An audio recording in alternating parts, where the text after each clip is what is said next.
Go, love, yeah.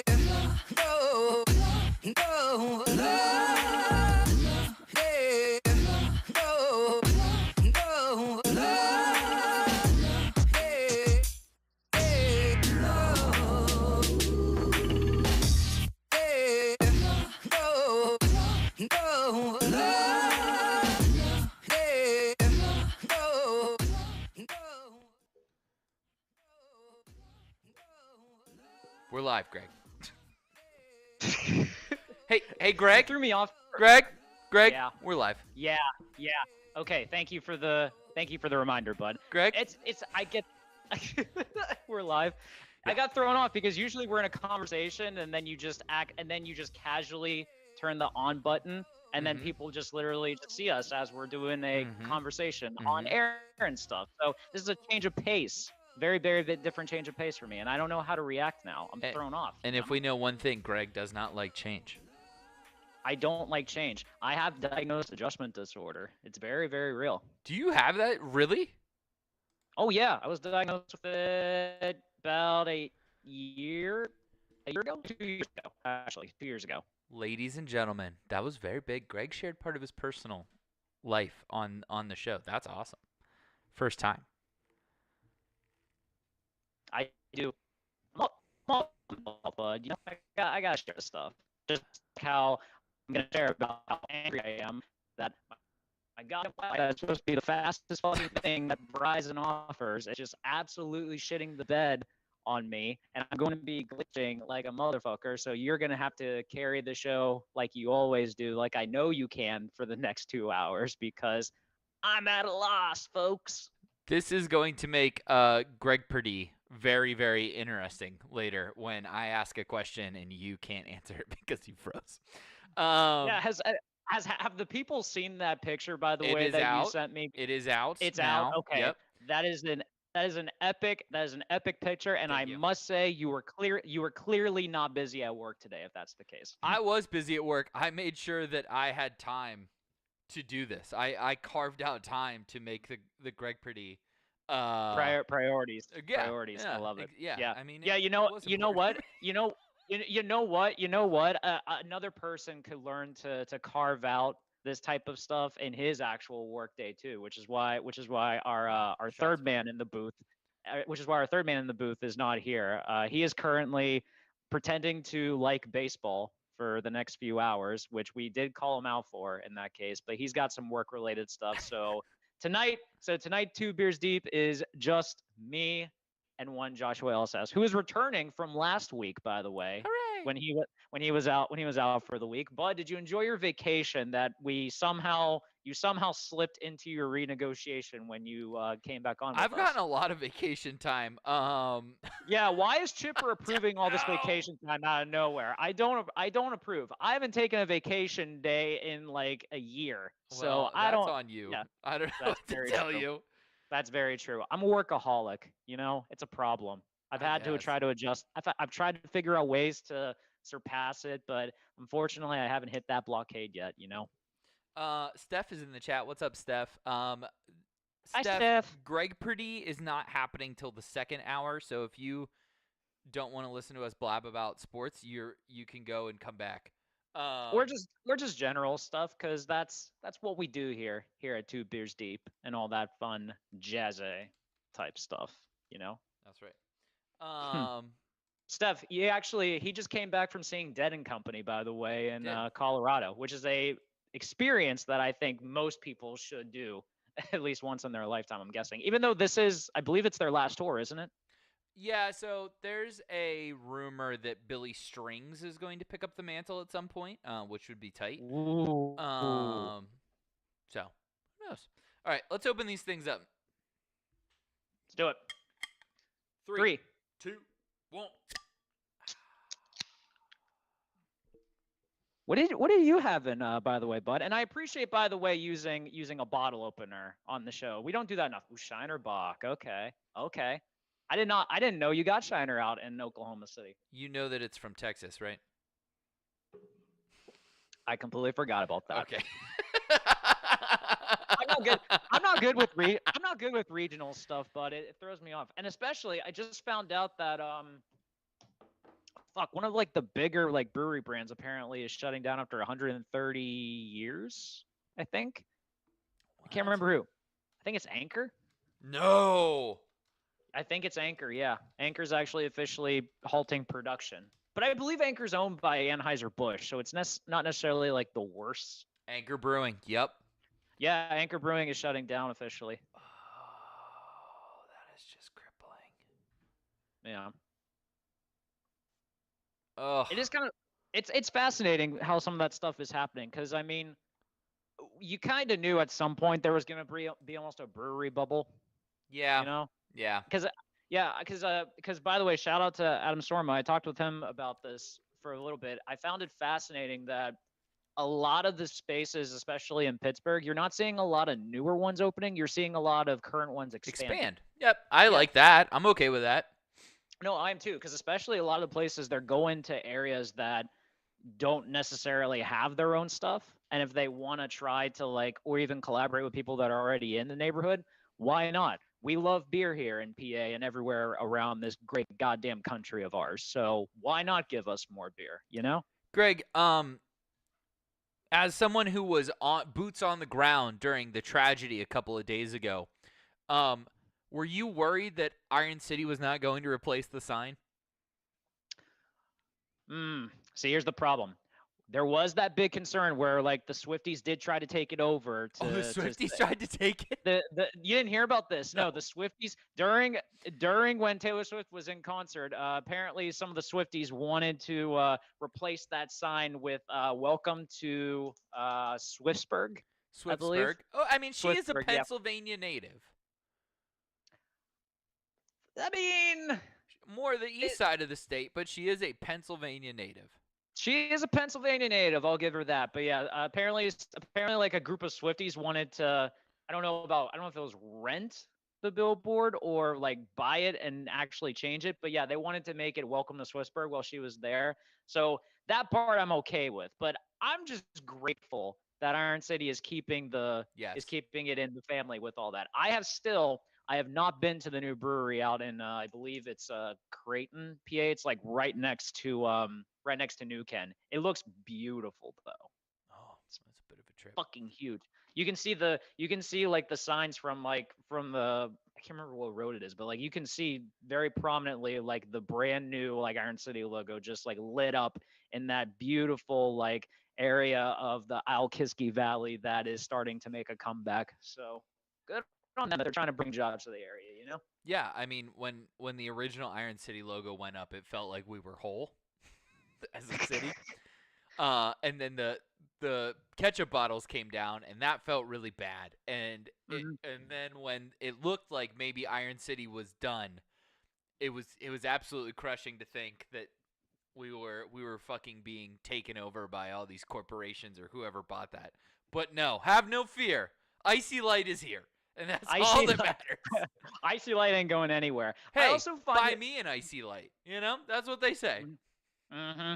Do you subscribe to the theory, by the way? Because my dad and I have had this argument for a long time. My dad refuses to drink beer unless it's out of a bottle, or an ice like glass. You know, he doesn't like can. I feel like that's an old guy thing. It is. I don't understand the logic. You know, because to me, I mean, a frosty glass is pretty great. There's no doubt. A frosty glass is great, but I think the whole like glass bottle to candidate is a bit ridiculous at this point.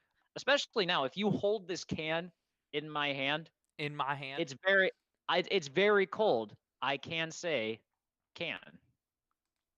I'm going to put top 5 vessels to drink beer out of as a future draft. If one of you fuckers puts a shoey in that one, I'm done. I'm gonna say this now, and hopefully you'll forget. Not a shoe, but a boot glass. That's different. 100%. That's different. That is Beer Fest. Yeah. Everyone wants to drink out of a boot because of Beer Fest. Right. And by the way, thank God we have seen Beer Fest here at Two Beers Deep. I would be stunned if Derek hasn't seen it. Do you think Derek hasn't seen Beer Fest? I think someone you're talking to hasn't seen Beer Fest. You've never seen Beer Fest? It's Broken Lizard comedy troupe, man. Sorry, man. No, Never you've seen seen Super Beer Fest. Troopers, right? Of course. Okay, thank God. I've pulled Oh. off a Super Troopers. Oh, thank God. I was, Mom, don't listen to this. I was illegally racing my friend on a back road. What's up, Josh Oshie? And got in front of him, pulled all the way into an offshoot, right? And then let him pass and then got behind him again. And then when we got to where we were racing to, he's like, I can't believe I just got fucking Super Troopered. And I was like,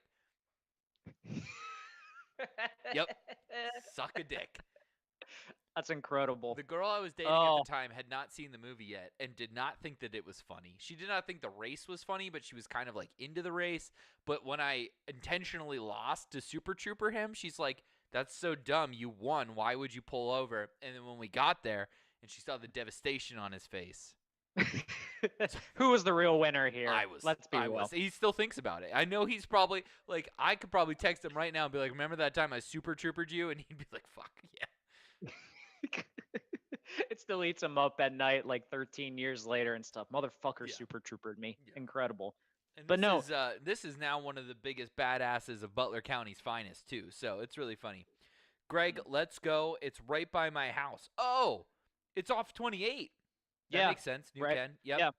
Yeah, we pass it like anytime we go to New Kent. So like Preserving Underground, Voodoo, and all that stuff. It's right off the road. Steph says she saw the SRU hockey team. Shout out Christian Ricketts. Drink beer out of a used skate.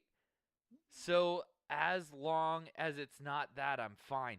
I've never been privileged to drink out of a skate, but I feel like I need to. Do you have your skates on you? I feel like you have to. I mean, we could. I mean, I feel like you should. I feel like at the beginning of next week's show, you should break it out and then like just throw everyone off. But I don't have an old one.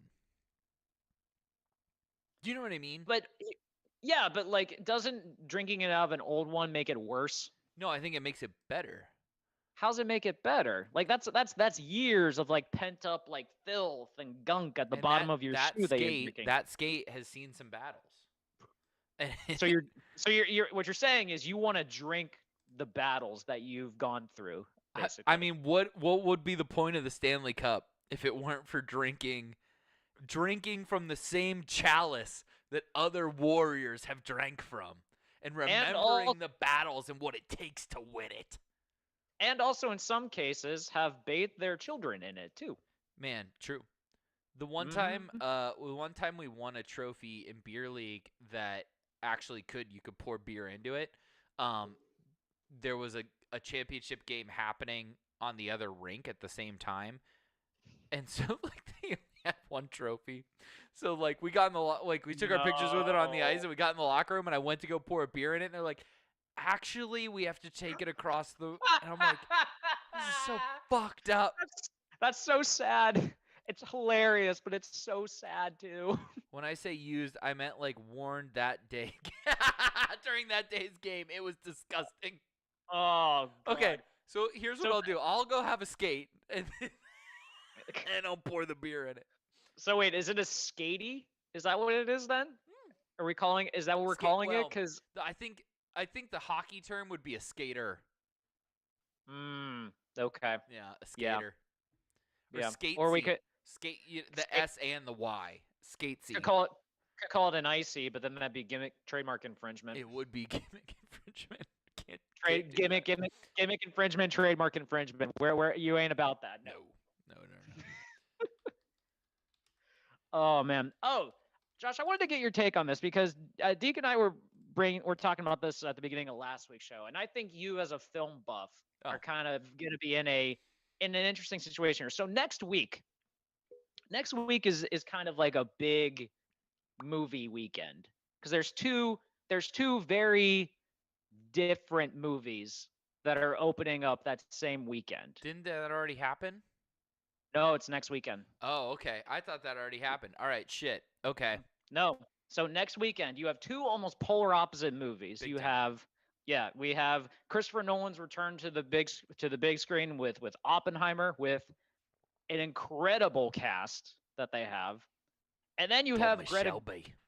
Greta Gerwig's just incredible take on Barbie, with another amazing cast Yes. to boot on this one. Yes. I feel like this is going to be one of the best, like, not in terms of dollars or dollar figures, I'll say, but I think in terms of like, what the fuck do I want to see this weekend? Truly, I think this is going to be one of the best, like, So have you not decisions. heard? Go ahead. But I think this is going to be one of like the best, like, opening weekends in terms of like decision making and like, but in terms of quality too, is going to be impressive. so you to have say the least. not heard about the double feature. They're doing double features for this. Oh my So god. a lot of theaters are doing a double feature where you can see whichever one you want, right? Whichever one first, go to dinner and then come back and watch the second one. That's incredible. Mm-hmm. But it's also leads to discussion. What do you see first? Okay. So I have this pretty well dialed in at this point, and Okay. everyone that I know that is doing this has agreed with my roster. Your state of mind on this Yeah, one. my Okay. schedule, if you will. So Your schedule. you see Oppenheimer first. Okay. Because you want to go, you want to have dinner, you want to talk about it, you want to think about it, and then you see Barbie. Okay. Could you imagine if you had seen Barbie first? You're in a great fucking mood. You're laughing, you're talking about how funny the movie was, and then dinner almost becomes like this like impending doom feeling, knowing that you're going to have to sit through 3 hours of dog shit just so Christopher Nolan can explain to you that time is hard to explain. Like, why would you do that to yourself? Whoa. Hang on. Why are you calling Oppenheimer dog shit? Greg. You're calling the movie about how the atomic bomb was created as dog shit? Greg. What? We're about to go. I wish I had thoughts from the movies ready to go right now. I just click into it. That would have been an amazing segue. I would agree with you on that. All right. What was the last good Christopher Nolan movie? I would argue Interstellar was very good. You're full of shit. It was. You're so What's full wrong of with? shit. Okay, I'll keep. You going just backwards. like things. I do. I like Interstellar. I loved Inception. Yes. So kill me. Correct. Inception was Nope. a great movie. Yep. Nailed it. Yep. The Dark Knight was a great movie. Greatest movie made in our lifetime. Yes. What, Dark Knight or Inception? Dark Knight. Okay, good. Yeah, Heath Ledger, just incredible. Even still, Yeah. it's a great heist movie. It's Heat, but better. Sorry, Pacino. Okay. So I get thrown. I'm so thrown off for a second that you just called The Dark Knight a heist movie. It is. I mean, sure, but it's not something. It's not what you associate with a heist movie. That's like throwing me off so bad now because No, it's a heist movie. I agree with you, but like I'm just saying, like I never thought of it as a heist movie, like in the grand scheme of things. Like to me, it's the Joker trying to essentially bring Gotham to the ground in like just the most incredible, planned out, detailed version of it. I don't think of it as a heist, which is throwing me off. It's no different than Ocean's 11. Ocean's 11 is the greatest heist movie ever. Or Italian Job, or Italian Job is extremely underappreciated and deserves recognition as the best thing. one. Yeah, it's the same thing. That's very true. I will give you that. It's very true. And like, okay, what is a James Bond movie? It's a spy thriller. It's a spy thriller. Yep. It's not a heist, but it's a spy thriller. It's a spy thriller. Yep. And just because James Bond is in it, that doesn't make it different from Jason Bourne or what's the Tom Cruise series? Mission Impossible. Mission Impossible. Same thing. Mm-hmm. Okay, so here's our boy Christopher Nolan's directorial run. Memento, which is difficult to consume. Mm. Incredible the way they edited it, and I could get way too deep into the weeds on that one. But Okay. Memento, tough to consume. And then Insomnia, never saw it. Batman Never saw it. Begins. If I was ranking the 3 Batman films he did, it would be Dark Knight, Batman Begins, then Dark Knight Rises. Despite the Pittsburgh I ties. agree. I agree. And maybe I just love fucking Colin, whatever his name is. Who's Oh, Cillian Murphy. Thank you, Cillian Murphy. Yes, Yeah. or Killian Murphy. All right, Cillian Murphy. Yeah. The Prestige. Have you ever seen The Prestige, Greg? No shame if you Yeah. haven't. No, that's Michael Caine. He's like Yup. Michael Caine's in it. Hugh Jackman's in Yeah. it. Oh, yeah. Christian Bale's in it. Yeah. And they're 2 magicians, basically, for those of you that don't know the plot. And the whole thing plays out. There's a murder. It's fucking tight. It is so fucking good. So he goes Batman Begins, which is good. The Prestige, fucking incredible. Dark Knight, best movie ever made in our generation. Then Right. Inception. That is a run. Yes, it is, and it's an incredible run, honestly. Insane. And then you follow it with Dark Knight Rises, which is adequate. It's good. bloated. It's Yeah. bloated. It's fine. And then you go Interstellar, which I would again say is fine. It's not great. It's fine. But then you have Quay or whatever the hell that is, Dunkirk, which Never saw Dunkirk, so much like Memento, it's a lot. Mhm. But like It's a war cool movie, isn't it? idea- What? It's a war movie, isn't it? It's a war movie, but it's all one shot. Wow. Oh, Much that's like Birdman or whatever, and yeah, it's cool. But damn. Okay. and then Tenet, which was widely received as being fucking dumb. Okay. Christopher Nolan, God love him, has gotten so into his own shit that like I'm worried this movie's gonna suck. So here's the thing that I will say. I would imagine. So first off, especially with Inception and then also Interstellar, there was a lot of theory-based stuff that he had to push into those movies to make it work. Like the amount of Inception, though, detail. Inception doesn't hit you over the head with it. It just kind of leaves you wondering. Right. Interstellar's like, look at this, and you're just like, fuck you, I don't care. Like I want to see cool space shit and aliens. What the fuck? Yeah, the time jumps in Interstellar are kind of like just weird and very hard to follow. I'll give you that. But I think what I can appreciate about this one though is that it's a very historical like perspective. Like For it's sure. very like there's very little like surprises that you can probably figure out at this. Like it's just It's like Titanic. You know how it ends. you know how it ends, There's right? gonna be a bomb. Yeah, it's just the background, you know? And I mean, like, the cast in this looks amazing. And then what I appreciate about this, and this is something that Deke actually, like, opened my mind to, how I didn't realize, because I saw in the trailer how, like, there's scenes in color, but then there's scenes in black and white. And I'm I like, didn't oh, know this. that. So I thought it was like, I assumed it was like like the color was before the bomb went off and the black and white was after, because I would have thought that would have made sense. That would make sense. But what Derek told me was like, no, the color is shot from the perspective of Oppenheimer. So it's like his story. It's like him, like what he did to like get it. And then black and white is from another's perspective.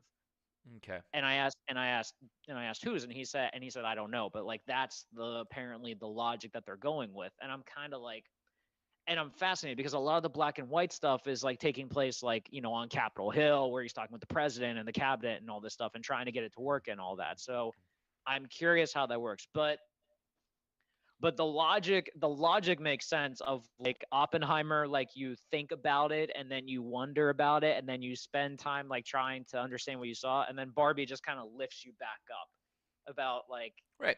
Just makes you happy and all that. And Steph agrees with us. Oppenheimer first, because it's going to be sad, then Barbie. Yeah. I agree. Barbie, I don't know what the fuck to expect with Barbie. I don't know. It's going to be great. I would imagine Barbie will be a summer blockbuster classic that we've not had in a long time. Like Did probably you see since the like Transformers, Did you see the video the first Transformers. Ryan Gosling singing like the No, but also like of course. He's the most like if your wife tomorrow walked into the door and is like Ryan Gosling DM'd me and he's like I want you to have my babies. You just go shit, man, sorry. Have a great life. You're just like I get it. He's beautiful, he can act, he can sing, he can dance, like he's No, funny. he can do everything. I never saw La La Land, which is like the one that he did with Emma Stone. Yep. I heard it was pretty good. I've But not like seen it either. apparently like his singing like improved dramatically compared to La La Land. Because I saw the video that he did as like he's like Just Ken or something like that that they just released, and it's phenomenal. It He's also so freaking good. I also think La La Land had pre-existing music, right? It was like a Broadway or something. So like It's a jazz based movie, so I guess there was a lot of like I guess there was a lot of stuff that was probably like already pre-done or maybe to go with that. whereas Barbie, they could write for him in his octave Hmm. range, so probably helped him out a good bit there. But Yeah. yeah. I just want to say I'm not hating on Christopher Nolan. Christopher Nolan movies I will sign up to watch voluntarily because it is Christopher Nolan. I rather, though, if we're talking about artsy fartsy directors, go see Denis Villeneuve. And for those of you who go, who the fuck is Denis Villeneuve? He did the new Dune Dune. movie. Yeah. Blade Runner 2049 and Arrival are his big three films right now. Also Sicario, if you've never seen that film, it's fucking incredible. And Prisoners, also good. Also has Hugh Jackman in it. Oh man. Or Which by the way, real quick, speaking of Hugh Jackman, did you see the leak of the he picture gets of the him? yellow suit Ah, it's incredible. It's incredible. finally. Yeah. And I hate Hugh Jackman. Someone on Twitter said something about how this is not a realistic depiction of Wolverine because Wolverine is like a tiny dude. Yeah. So like putting him next to Deadpool like almost doesn't make sense, but I don't fucking care. I've been waiting to see this outfit since 2000 when the Yep. first X-Men movie came out.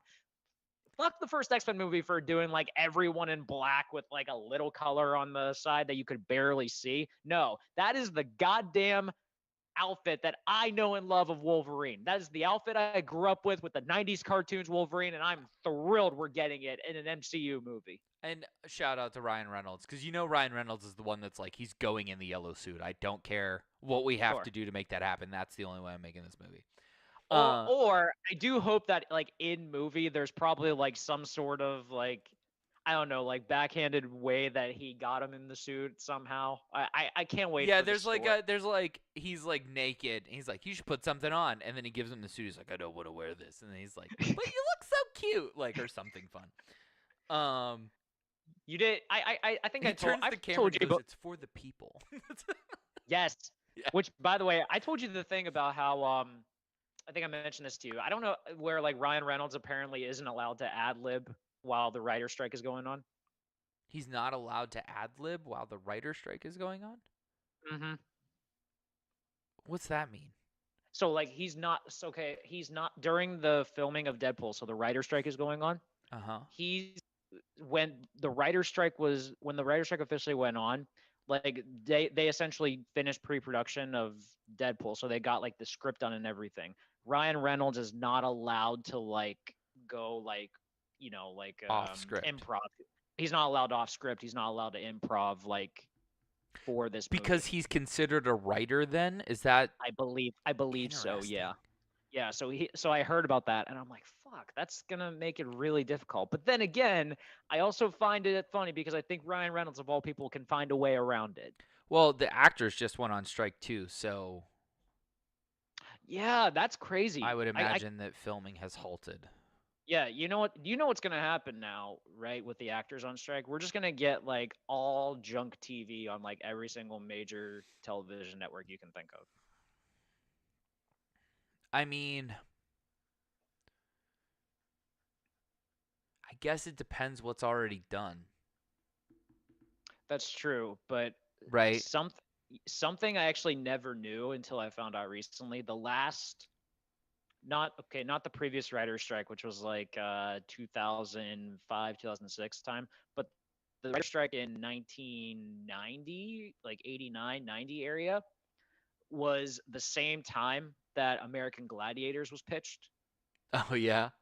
and it was accepted because of the fact that there weren't writers on it. It was a reality competition. And then the next time the writers went on strike, there was a reboot of American Gladiators that was pitched and was accepted because there weren't writers on it and stuff like that. So it's fascinating that when he's going strike and stuff, the amount of just kind of guess junk or trash TV that you see just kind of Right. escalates, basically. Steph says WGA made a deal with the studio that they could continue production if nothing would take credit for writing, so no ad-libbing. The Tonys last month had to do the same thing. Interesting. Yeah. All right. Greg, what do you want to know about the Penguins? Okay. So based on the last I want to say month and a half, Yeah. my thoughts are this. First off, number one, I am thrilled beyond belief that they're deciding to actually invest in young talent and they actually use their draft picks. I'm just saying, I'm glad they got some young talent in the pool that are going to develop and do some stuff. I like a lot of the lower tier signings. Like I found it fascinating how many guys they were signing to either like two-way contracts or one-way contracts for WBS that like I heard of before or are still kind of young that like might still have some upside there. So I can WBS appreciate stands for them. Wilkes-Barre Scranton, by the way. Yes. So I liked how they were like upgrading that part. I think the bottom six has been upgraded, but I don't think it's going to add much of an offensive punch to what they have. And my last thought on this is, and I know you have a stronger take on it, but my opinion is that I do not want Erik Karlsson. I don't want Erik Karlsson. I think it depends on which one of those contracts.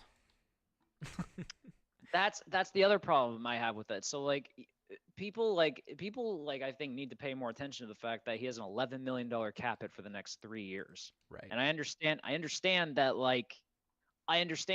the cap's going to go up in the next couple of years, but like not that significantly. And not next year. And not next year either. Yeah. So granted, like, yes, he's a dynamic player, but he won the Norris Trophy on a very bad Sharks team that he probably needed to be the main catalyst for. And I get it. Like he's a fun talent to watch and all that. And I know the Pens, like everyone wants like the star players and stuff because that's just who we are and stuff. But I think Erik Karlsson's just not a good option for this defense. And it drives me nuts that this is going to be a recurring story now. And every single Pens fan, like on like a God given day, just wants Erik Karlsson. I can't understand why. So let's start. I want to start and challenge. What do you mean we got younger? Not the main roster, but I want to say like I'm glad they kept their draft picks and actually used it to put talent into the pipeline because that's something that they have not done for years now, and I appreciate because on the recap video for the draft, like Dubas was at the table like talking about stocking the system and getting more picks and stuff like that. So I appreciate that he wants to do that. So that's what I mean. Because they did not, they straight up did not get younger.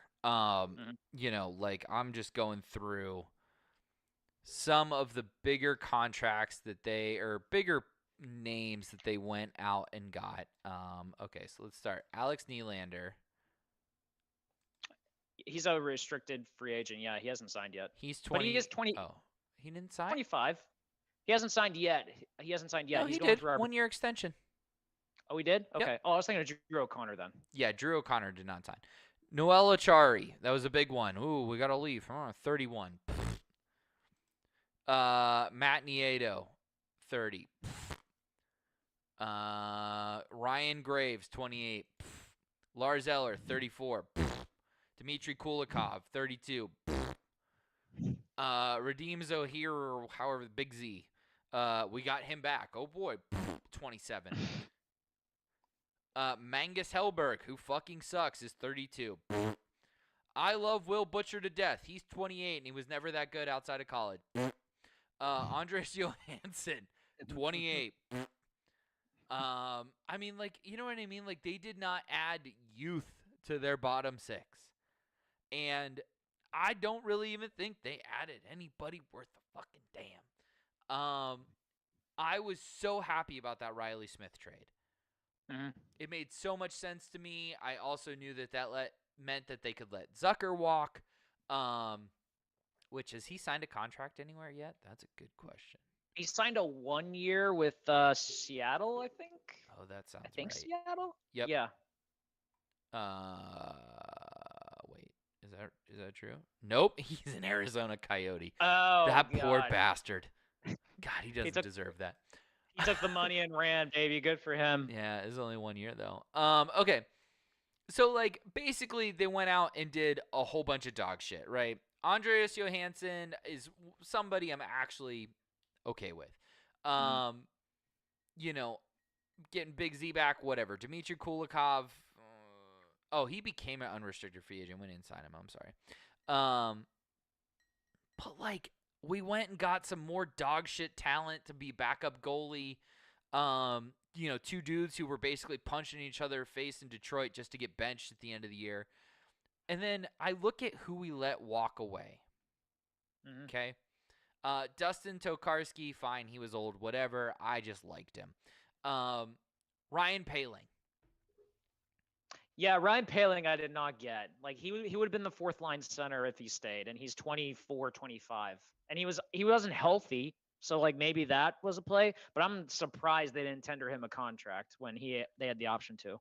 And that's a guy too that, like, you know, think about the peace of mind you had with Teddy Bluger in your bottom six. You knew third or fourth line, that's that center role that gives you depth, that gives you a guy with speed and size and plays with an edge. Like, he was all of that. That bummed me out that they let him walk. Now maybe he was wanting too much money. I don't know. I remember having him at like a $2 or $3 million offer, like when I did my little thing a couple of weeks ago, and I think he signed for only $1 million more. So that feels like that could have been better. But, like, I'm looking at these signings, and they're all unremarkable. They all do not make the bottom six better. We did not improve the goaltending. We did not improve the defensive depth. Carlson. Let me look at what these exactly were. Because the Carlson trade has been hot. Now, he's also very much tethered to Carolina, which would be hilarious. Just solely based on him and Brent Burns would both be there. So the initial contract that was leaked, or offer that was leaked, was Penguins insider on Sharks trade. Erik Karlsson with a $9 million cap hit, which is taking $2 million off, which $9 million for him is still way too much. Way too much. For POJ, who I'm not okay with getting rid of, and two first-round picks. And then they were going to send Mikael Granlund to a third team. I'm not okay with losing POJ. I'm not okay with losing 2 picks. That's nuts. No. Then it looks like what came after that was San Jose receives Petrie. Love that. With 35% of his salary retained by Nashville. That's fine. As well as Mikael Granlund with 25% of his salary retained by Pittsburgh. That's fine. Whatever. Right. In addition, San Jose would get Drew O'Connor. That's fine. But that was when he was a restricted free agent, which I don't believe he is anymore, Greg. No, he filed for arbitration, so okay. like he can be traded still. He just doesn't have he doesn't have a number tied to him yet. Right. Okay. And the Penguins' first round choice for the year 2025. Fine.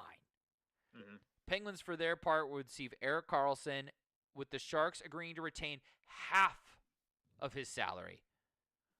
So then Erik Karlsson is a $5.75 million player. That I'm all about. Give me an aging Erik Karlsson for $5 million fucking dollars. And the Preds in this transaction would get Casey DeSmith, even fucking better. And then Wow. they would get draft picks for the year 2024 and 2025 and part of Petrie's salary. I'm all in on that move. We win that trade. I don't even know how. I don't even know if San Jose and Nashville would even agree to that trade. Well, I think, it's hard to say because we're still not sure what Nashville's doing. They seem to be like got one foot in one hole and one foot in the other. You forget, yeah. Barry Trotz is the GM now. Yeah, well, I don't know. Which it's weird to see some of the stuff they're doing. Like he strikes me as someone that is like he's trying to learn what to do because he gave big contracts to guys for like 3 and only 4 years and stuff. So I think he's going to try to contend right away, but still like I don't get what they're doing. It's almost kind of like it seems kind of like similar to what the setup we're in. It's like we're trying to do like that one last run before we're basically like, all right, blow up. We're gonna have to rebuild. But they let Duchesne go. They sold Johansson off.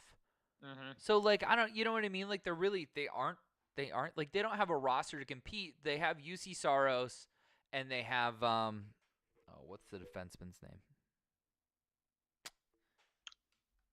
Off the top of my head, I don't remember Nashville's roster, so I won't be able to help you on that one. Predators roster. Oh, what's his nuts? Roman Yossi. Oh, God, how old is he? He's been getting up around. there. He's been up there for a while. Yeah, he's getting in Shea Weber territory. He's in terms 33. Of, okay, yeah, he's getting up there. Yeah, I mean he played on the same as Shea Weber, but then they go and get Ryan O'Reilly, which makes no fucking sense. They get Cody Glass, like. I don't know what the fuck they're doing. The O'Reilly thing makes no sense to me because it's essentially I think they gave him a 4-year contract long contract to replace Duchesne, but I don't think they're gonna be a playoff team. So like I don't understand the logic that they're doing unless they're trying to meet the salary cap, which I get because there's a floor, but at the same time, like why would you give him that money when you can probably just spread it out amongst your younger guys and just like meet the floor that way, you know? I think that's like the Ducks. That's what the Ducks are probably going to be doing soon anyway. I think you still gotta put butts in seats. That's true. And Ryan O'Reilly's a big name, a guy that has played in a directly competitive market and rival with them for years in St. Louis. And he's a good guy. Like he's a beloved player, that kind of thing, captain material, leaders in the room, that kind of bullshit. But he's definitely not a top 6 center anymore. So yeah, if the Penguins acquire Erik Karlsson for $5 million, fine. Yes. And if they somehow manage to offload Petrie and Casey DeSmith in doing so, even fucking better. And if they offload Granlund, even fucking better. Great. This would be the deal of the year if they were able to do that. Now, it'd be incredible. With that being said, I don't think, and I've already stated this, I don't think we need to offload Granlund. I think that a player like him is exactly the type of player Mike Sullivan loves to have on his roster, a guy that Mike Sullivan likes to coach, and a guy that traditionally Mike Sullivan helps reach their ceiling. Interesting. Okay. So based on what we currently have with Granlund, right?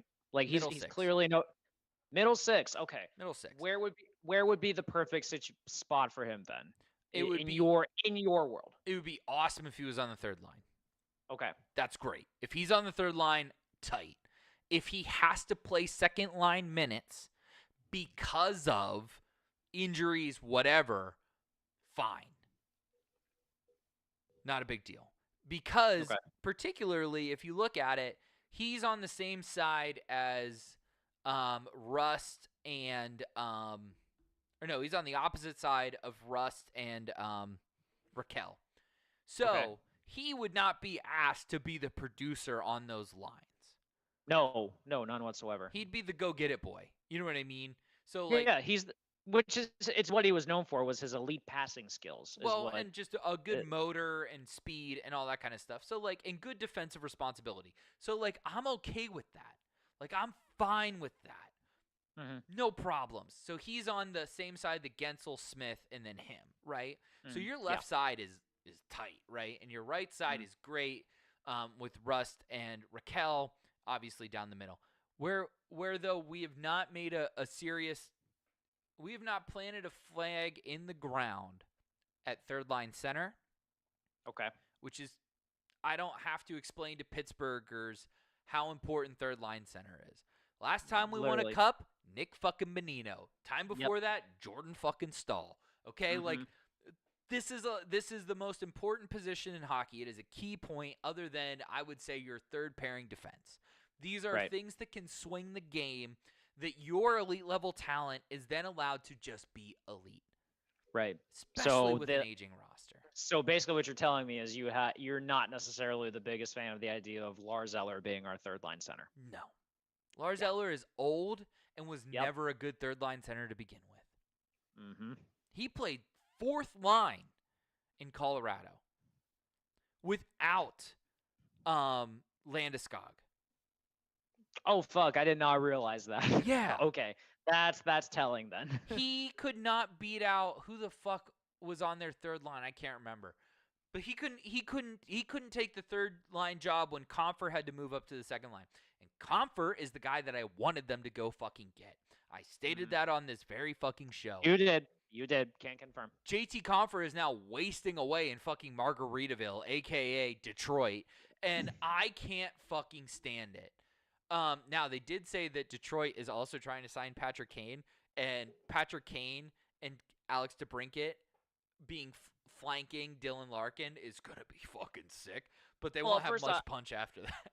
Yeah, but I don't think. Yeah, but Kane's not going to play all year because doesn't he have like shoulder surgery that he's going to be out for like the majority of the year? Is in that it the case? majority? I thought it was a Think little so. bit of the year. I didn't think it was all the year. I thought it was the majority of the year that he's going to be out. But I did. But by the way, I did love that DeBrincat deal for the Red Wings. The Red Wings are finally. The Red Wings are making a push now, which is.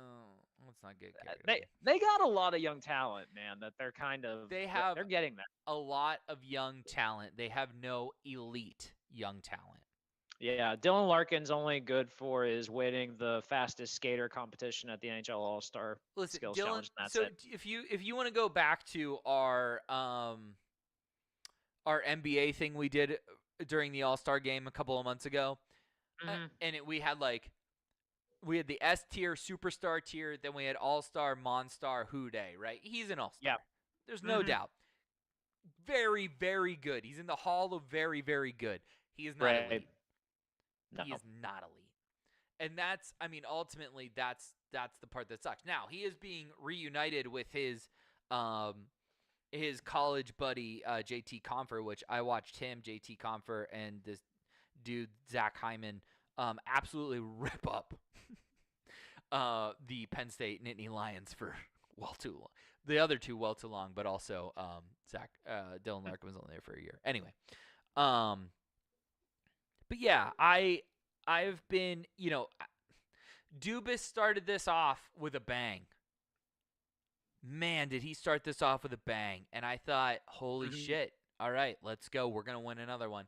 And then immediately just kind of poofed. Okay. In the grand scheme of things, though, would you say this team is better? No. Really? Okay. How No. much worse are they compared to what we had last year then? In your opinion? We lost our third line, which Yes. towards the end of the year was making a difference. Mm-hmm. They were eating big minutes. They were playing physical. They were fast. They were a trusted line. Mm-hmm. And losing Paling, maybe losing Drew O'Connor, losing. Well, O'Connor's not lost yet. They're going to go through arbitration. I said so maybe. We'll see. But yeah, maybe if he's used as a trade chip, yeah, that's fair. But I feel like we lost some punch, and I understand that we pretty much just filled it with a similar bag of dudes. You know what I mean? Right. And maybe they work out, maybe they don't. I don't love the Lars Eller thing. I've never liked Lars Eller. I didn't like him when he was in Washington. I didn't, you know what I mean? I think he's just meh. I don't think he moves the needle for anybody. But ultimately, We lost our third line, and we did not add or change the defense at all. Yeah. And if you want to say Dumoulin's time was beyond him, absolutely. You know what? Dumo was a warrior, and Yep. I guess there's even rumors he may retire because he's so banged up. But like He signed a 1 year with Seattle. He That's why I did? got Okay. confused with. All That's why I got confused with Zucker. But yeah, Okay. he signed a deal with Seattle. But Dumo is a warrior, an incredible Penguin, whatever. But you didn't do anything to replace him. Mm-hmm. You are still tying Petrie and Letang as your two big pairing defensemen, or your big billing defensemen. Well, yeah, I think the idea is Letang will be paired with Graves. No, I thought Pedersen would be with Petrie. That's so fucking dumb. Apparently they liked playing together, so like I don't know if that's the logic. I don't give a shit if they liked playing together. I want Petrie next, or I want Jesus Christ. Who the fuck? You want You want Pedersen? There's too many P's. Okay, so you want Pedersen with Letang. Yes. You want Graves with Petrie, and the third line in a perfect world would be POJ and Ty Smith. No. Really? Nope. What's your third pairing? So that is my third pairing, but Jeff Petrie is not on my fucking roster. He's old, he's washed, and he's got such a huge fucking hit that it is limiting you from going and getting a guy who can be on your third line that can change the game. He's got 2 years left with a $6 million cap hit.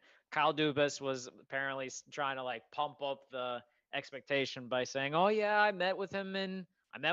He's in great shape. He's ready to go this season and stuff like that." Which, in fairness, as a president of hockey operations, it's his job to get his team like pumped up and all that. So I get it, but man, like can we circle back to like just how bad in hindsight that's one of the other like worst trades that it was always a bad trade. When was that ever a good trade? I don't know, but it makes it even worse now that Paling is gone and Petrie. It was him. It was Paling and Petrie for Mike Matheson, a 4th rounder, and I think there was something else. I'd take Matheson back in a heartbeat. Matheson had a great year. Had a good year last year by his standards, actually. Mike Matheson was on the Justin Schultz trajectory of like that's a great Renaissance turnaround. Yes. You know what I mean? And like I understand where you get Petrie and you think Sully can do that with him, but Petrie was elite and now isn't. Whereas like Justin Schultz and Mike Matheson had high ceilings but never reached them other places. So curiosity for that one could that be Will Butcher?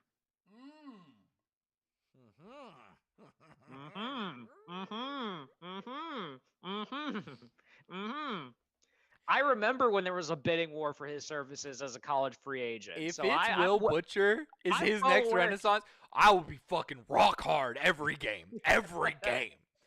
I remember we missed out on signing him too. That was crushing too. I think Jersey got him, right? Yeah. Jersey got him if I remember correctly. In Denver, he made the game look easy. He controlled the entire game. He had to have played 30 minutes a night.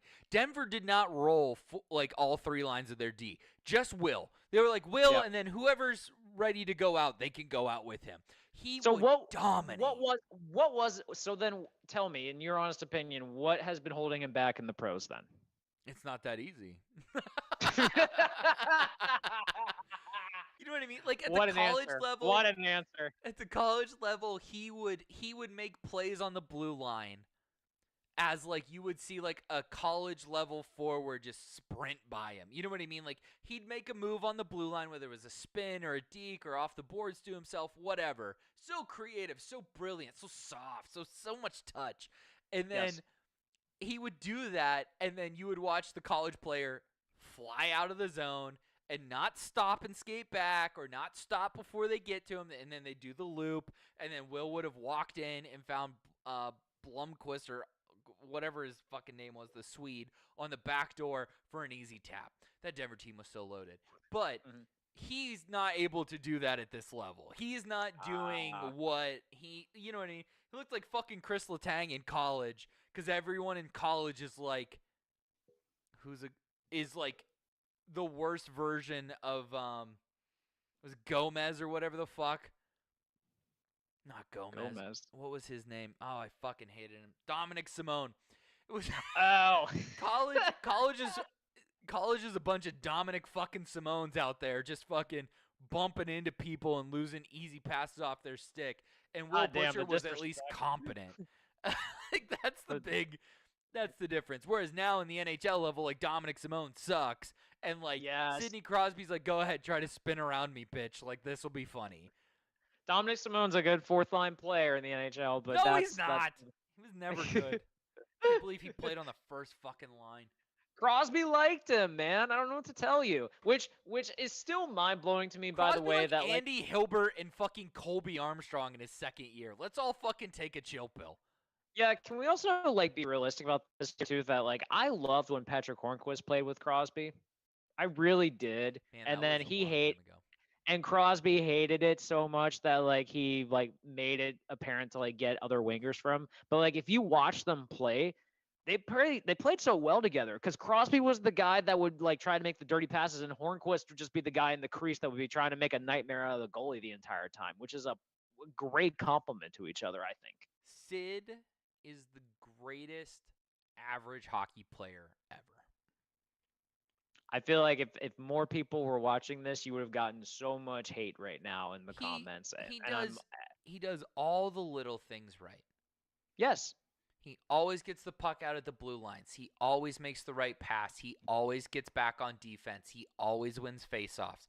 Like, so would you say he's the smartest hockey player you've ever seen? Absolutely. I mean, as far as like that level, like you got to remember, we're talking about easily top 10, arguably top 5 player all time. Right. But he does not have the glitz and glam that Lemieux, Gretzky, Yager, or like he's not in that level of like this brilliant, beautiful player to watch. But he does everything right every time.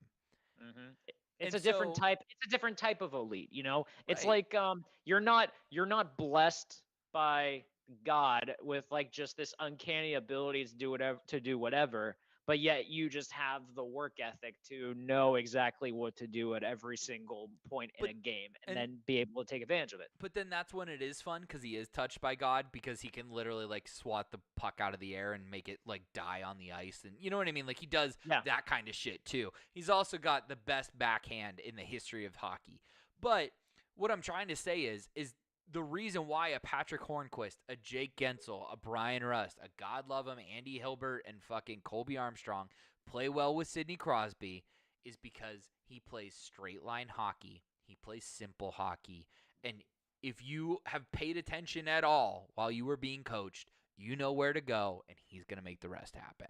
Whereas Malkin, much more of the artiste, the savants, like he's cutting left, right, you know, drop passes to no one, and like, you know what I mean? Like you have to interpret the way he plays and hope that you're on the same thread he's on. Otherwise, the puck's going back the other way. That's why watching both of them on the same line is torture because they're so different. They don't. They're they so don't go different.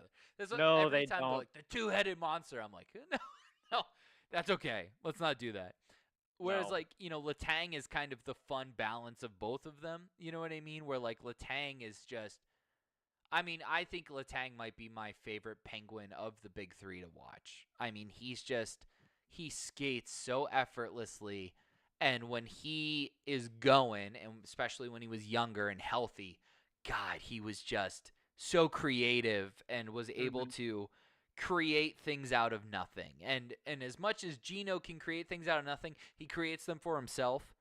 Letang creates for others. And that was always like, poetry in motion. But here's the funny thing too. Letang's also one of the most like if he makes a mistake, it's like it's apparent. So is Malkin though. That's true. No, I'm not trying to like harp on him and stuff, but it's like with Letang, if he does make a mistake, for some reason, it's just like glarified, like, or like just like there's just so much like emphasis on it all the time with it. You know but what? It's like, go ahead. But again, I think it's because he's a defenseman. It's just I think there's this preconceived hatred towards defensemen that are such like emphasis on offense oriented skills that therefore like when their mistakes are given that we highlight them so much more because it's like, oh, this is what you get for not paying attention to defense. This is what you get. So I don't know. Okay, so I'm going to give you some context here. Okay. Bobby Orr, All right. greatest to ever do it as far as the blue line and magician and offense. I could make an argument for Nick Lidstrom here, but I'm going to just go with this. Anyway, Bobby Orr, his greatest season at plus minus is 124 plus. His points that year were 139. Wow. Not good. Not good, Greg. Yeah. That means just as many were going back the other fucking way. Yeah. 'Kay? That's fair. They don't have we don't have like the technology from back then. Somebody would have to go and like rewatch every fucking game and like, whatever to see how many goals against he was on the ice for. Right. My guess is probably pretty close to even. Yeah. His career points is 888 and his career plus minus is 574. Generally, you want the plus minus should be above the points because you're just on the ice, good things happen. He was on the ice, bad things were happening too. I always thought that plus minus was kind of an overrated stat in hockey, but honestly, it's kind of telling when you put it in that perspective. It's an incomplete stat. It's not a bad stat. It's an incomplete stat. Let me just look, just to give context. Swiss on Swiss, Mario Lemieux. 1,723 points. His plus minus was 114. Not good. Not good. It's just, you know what I mean? It's like... No, completely fair in this instance. God, his rookie year... Hang on, go back to that. Where was that? Oh, I need to go this way. His rookie year, his shooting percentage was 20%. That's fucking insane. Wow. The year after the cup, the second cup, 24%. That's fucking bonkers. That's incredible. A cancer-riddled man, 20%. That's fucking that's so good. Every fourth goal basically goes in. Every fourth shot goes in. I love you give that context too. The cancer-riddled man. Oh my God. That's so fucking awesome. He shot the puck 235 times. Oh, wait, hang on. He shot the puck 171 times in the 2001 season. Keep in mind, he only played 43 games. That was the year he came back midway through. He had 35 goals. Every fourth shot is going in. God, that's hot. Yeah. That's also knowing how to pick your spots too. That's incredible. Oh my God, that's incredible. It makes you miss being a kid and watching Lemieux, doesn't it? 41 apples. God damn it. He was so good. Fuck you if you thought Gretzky was better. Are you fucking kidding me? That was fucking bonkers. Yeah. And first of all, I give credit to this too. Like Gretzky was kind of an unknown for a while. Like Gretzky had to like work his way to be quote unquote the best player ever because he was in the WHA for a few years before he got No. Hang on. So the WHA thing was because they let him play at 17. Really? He Herschel Walkered himself in there. I did not know that. Okay. Yeah. Oh, that's pretty cool. Oh yeah, you mean one of the legends did what the other legend did? Well, okay, in fairness, the Herschel Walker thing is the one that I know well. I did not realize that like they let him play at 17. That's crazy. And then his dad's buddy owned the team or was a GM or something. I don't know. There's it was old boys club bullshit basically. Is the only reason why he was WHA. Love it. Yeah. That's incredible. I need to read more about that. That's awesome. Because he did get drafted in the NHL. He went first 1-1 and just he didn't report because he was already playing for WHA. That's But- awesome. All right, it's time for a pee break and to get another beer. And when we come back, Gregpardy, aka Jeopardy of Greg, is set up and ready to rumble. So we'll be right back after this.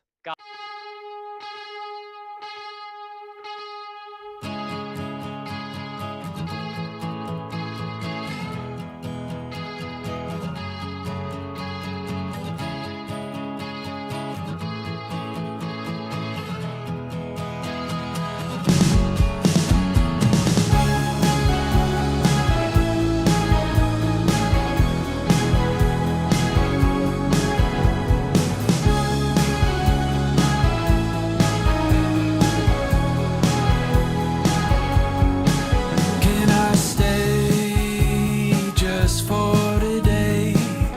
Before the moment I split, it's too much to live. Even though I tried, I walk into this great big room, afraid I'll never really leave or see that old part of my soul that finds it so easy to breathe.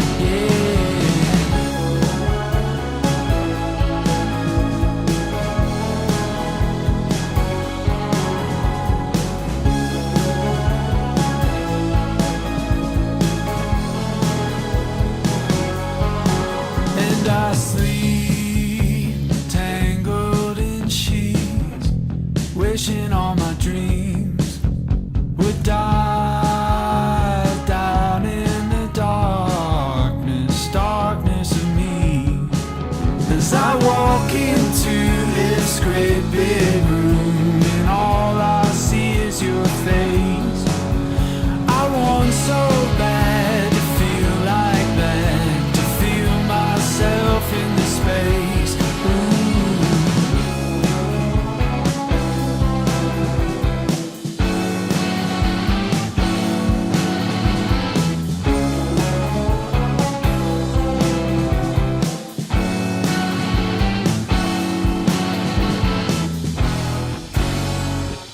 What I'm doing to you, I don't want anymore. But this old anxiety keeps holding on. You know I'm trying to grow and break free, grow and break free. Sometimes I see that light inside your eyes. You care, it's too much to bear when I'm feeling like I walked into this great big room, afraid I'll never really leave or see that old part of my soul that finds it so easy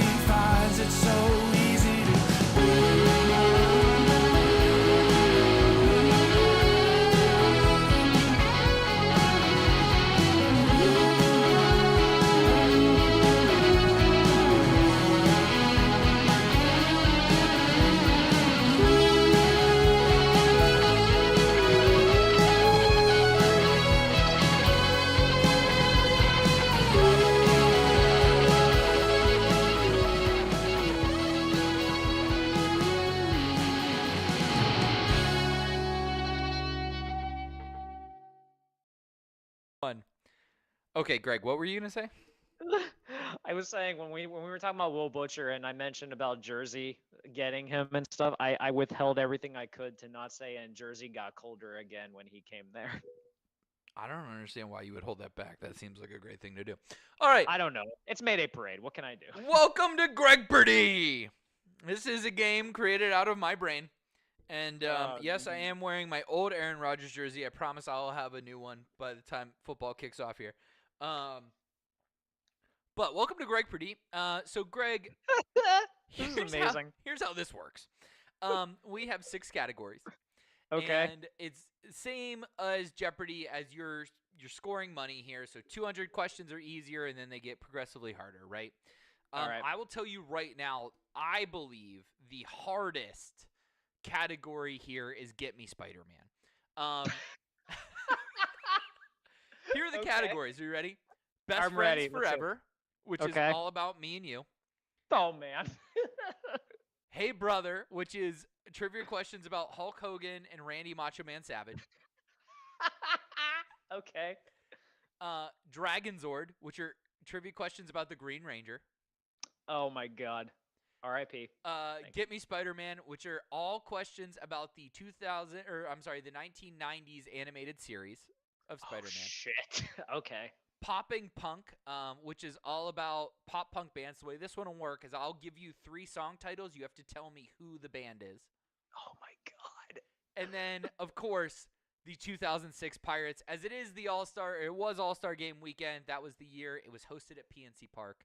So, and Barry I Bonds want hit this the on video. I want this on video right now. Josh is officially like the favorite right now to be the best man whenever I get married. Fuck Just saying. you, Derek. Fuck you, Gil. Just this alone. Just this alone. I He is the clear favorite right now, and it's not even close. Who knows you, baby? All right. So, the way it's going to work, there are no daily doubles because you're not competing against anybody or anything like Fair. that. Fair. And I fair. don't have a final Jeopardy question. So, let's just Okay. rank it up as high as you can get it. And then maybe later we'll do a different kind of game based around Derek. I also thought it'd be funny if I had to do Wheel of Fortune because spelling. Oh, that's a lot, and math too. And Actually, all of it would just suck. all of Anyway. it. That's a lot for you. Your sensory overload. I don't think I would want you to do that at all. What's the? Is it Name That Price? What's the one where they have to guess how much shit costs?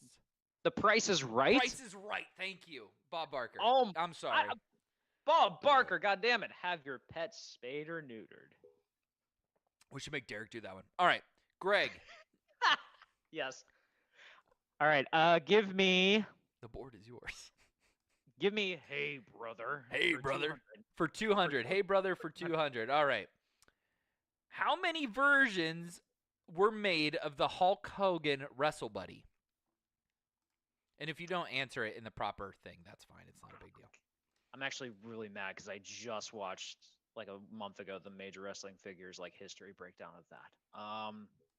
I'm gonna say 3. No, wait, sorry.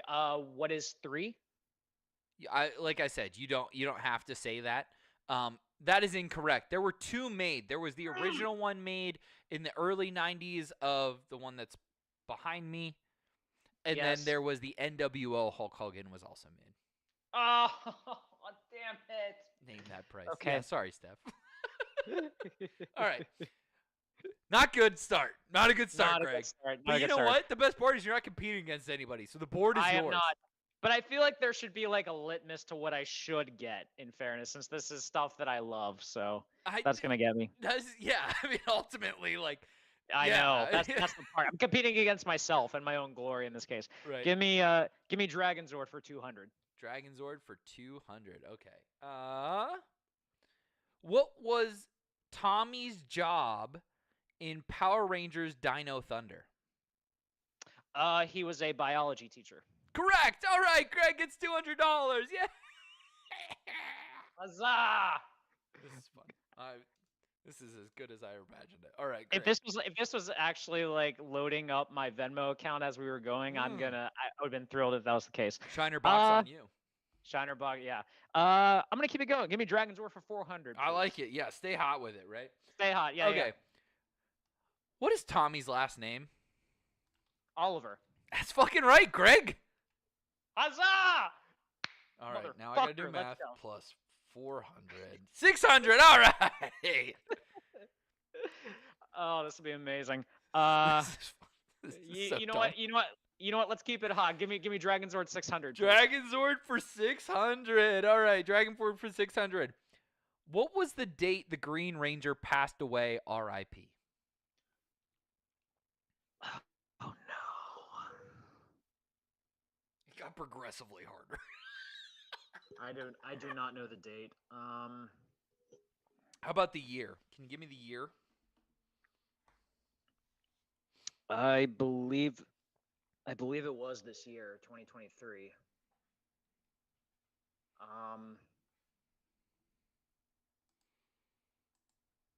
I'm gonna guess I'll guess January 16th, 2023.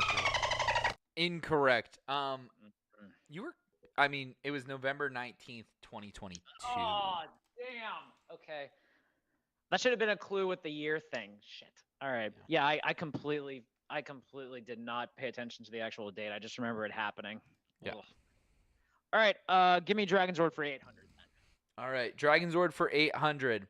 Over the run of the series, how many Zords did Tommy Oliver control? Okay.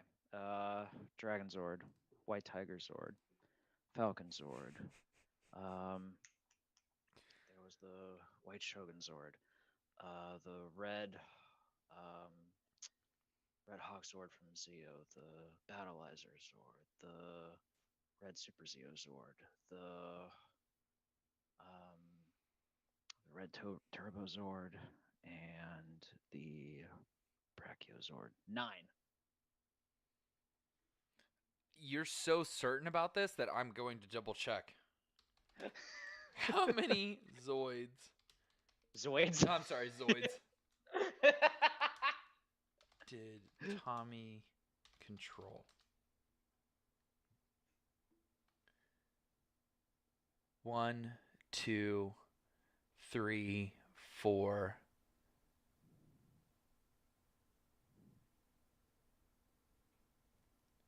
5, 6, 7. So this says 7. I had 6. You have 9. Yeah. So Dragon Zord, the White Tiger Zord, Yes. White Falcon Zord, the White Shogun Zord, Uh-huh. the Red Hawk Zord from Zeo, the the Zeo 5 Battleizer, Okay. the Red Super Zeo Zord, the Red Lightning Zord from Turbo, and the Brachio Zord from Dino Thunder. So here's what Google has. Dragon Zord, Okay. White Tiger Zord, Mm-hmm. Falcon Zord, Mm-hmm. White Shogun Zord, Mm-hmm. and then Zeo Zord 5, Super Zeo Zord 5, and then the Red Battle Zord. So they're not counting Turbo or the Brachio Zord from Thunder then. Interesting. All right, I'm going to give it to you because I just trust you. Let's go. Why would you lie? This is- You're Greg. This isn't the first time I've broken a game, in fairness. I remember when Deke did the quiz game, I broke the Madden question he asked me. Oh, did you? Yeah, because the question was who was the first athlete to appear on like a Madden cover, and I picked the first athlete that appeared on a Madden like console because he appeared on the back of it. So I broke the game by accident. Oh, Jesus Christ. Of course you did. All right. All right, Greg, what do you want? Finish it off. Dragon Zord 1,000, please. Dragon Zord for 1,000. What was partially the reason the Green Rangers what was the practical reason for the Green Rangers' absence during the original series? So, to give you a little more context on that, the Green Ranger obviously does not appear a lot, despite being the most popular character. Why? Okay. What was the practical reason, like the actual reason, not the storyboard reason? Or storyline reason? The actual reason can be probably 2 different ways. One, because they ran out of footage to use of the Green Ranger, and I believe they were planning on also ending the series at one point with like a specific episode, and then they ended up extending the series. And then the second one was that the actor Jason David Frank was cast to be in the pilot of a original show called Cybertron, but it never got picked up, so that's why he left the show. All right, you were around it. I'll give it to you. So the reason why they don't have any footage of the Green Ranger is because the Green Ranger dies in the Shogun series. Yeah. Oh, yeah. I didn't realize it was. I didn't realize you said not stories, so that's why I didn't like go that route. Well, but okay. yeah, but that's the practical reason, right? Like the Japanese show that they were cutting up is like he was dead. So yeah, in Zayu Ranger, like his character, like the guy who portrays him, like is the brother of the Red Ranger, and he actually dies. So that was, I think I speak for all of us. That was impressive. Thank you. I mean, the Dragonzord domination that just happened was My- fucking my- bonkers. My mind of useless information is just incredible. What can I say? That was All right, that was impressive. Give me popping punk for 200. All right, popping punk for 200. Okay, so as a reminder, the way popping punk works is that I'm going to give Greg 3 song titles, and he is going to have to name the band. So, which band wrote these songs? Thriller, Who Hallelujah, Nobody Puts Baby in the Corner.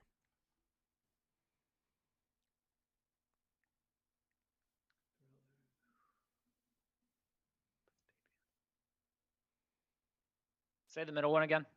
Who Hallelujah, H-U Hallelujah.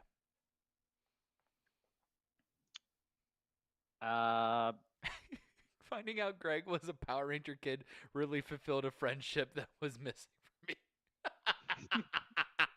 Steph, I have the Dragonzord tattooed on me, for God's sake. What Well, did you expect? I would hope that you do not take your pants off in front of a married woman.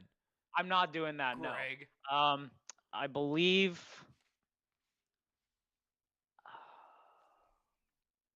Was it Fall Out Boy? That is correct. I picked 2 Okay. songs off your favorite fucking Fall Out Boy album. I know, I got panicked for a second and overthought it, so thank God. I had to, like, circle back on that one. All right, popping punk for 400, please. All right, popping punk for 400. All right, Greg. Which band wrote these 3 songs? Parachute, Serpents, and Telling Stories. I'm literally looking at it right now over in my room, so neck deep. That is correct. Neck deep. All right. Yeah, I have the track list for Life's Not to Get You, like, in my room. That Steph actually got me as a Christmas gift, so thank you. Aw, Steph, that was so nice. Yeah. Okay. Great. Popping punk for 600, please. What's up, Smalls? How you been, buddy? Smalls, It was what's just up, man? exciting when it was. Wait, this isn't new information to me, Greg. It was just exciting when it was. Yeah. Okay. That's when I was yelling about my Oh, I tattoo, see. I think. So, I yeah, see. yeah. I see. I Yeah. understand. Yeah, All yeah. right. Smalls, how are you? Greg has to miss.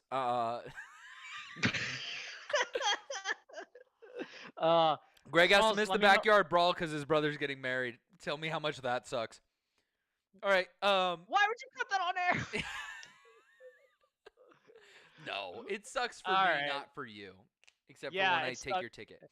I'm fucking heartbroken. Yeah. And I show up in blue and gold. And I'm not talking about Pitt. Oh, you would start a fight in my row if that's I the give a case. flying fuck. All right, Greg, what are we doing?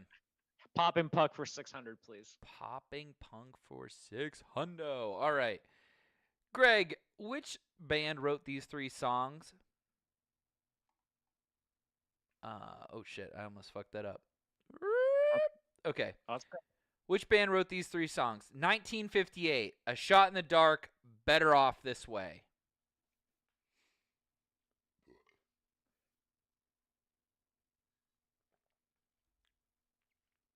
A Day to Remember? That's right. Day to Remember. Yes. Good job, buddy. Thank you. Whew. I got nervous for a second, but then the Better Off This Way part got me back, so thank God. Yeah, I tried to Ooh. throw like some generic shit in there and then like Mhm. give you one that was like a good hint later The on. but- 1958 one threw me off because I was like, "Fuck, there's so many bands that could have mean, done that's- years." That's a Okay. big song in the TFTB lore, if you will, because that's essentially the first TFTB videos. Part of that was that song. Anyway. Oh my God! Wow. Anyway. Okay. What are you doing? I'm gonna finish it off. Popping punk for 800, please. Well, you know it goes to 1,000, right? I'm well aware. I'm just Okay. like saying I'm gonna continue on it. Yeah. All right. Okay. For 800, which band wrote these songs? Young, Old Friend, Just Right. Oh man.